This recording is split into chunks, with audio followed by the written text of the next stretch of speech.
Hi class, how are you? My name is Alyssa Biber and I hope everybody is staying safe. I'm super excited to meet all of my new classmates and super excited to continue working with everybody who I've met so far in my journey in the MSW program here at Widener.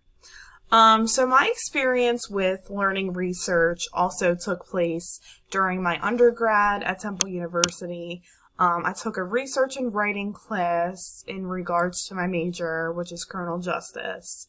And in that class, basically, we did like a mock research project. And it was really interesting because I learned quite a bit that I feel like I have never learned in the past about research besides, writing a pretty basic research paper on a topic.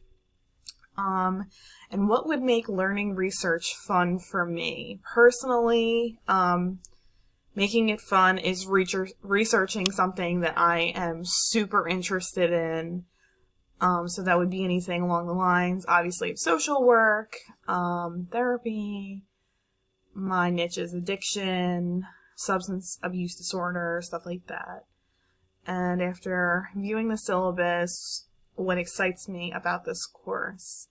I think the most that excites me about this course is not only learning something new, but the project. I'm definitely looking forward to the project with my group members. I think it'll be fun and an experience. I feel like over the past two courses that I've took so far in this program, I've had to do a lot of learning with all of this online, stuff of Screenomatic and using YouTube and the PowerPoints. So I'm starting to become a pro and I can't wait to use my skills again. So once again, it was great to meet everyone and I look forward to working with you.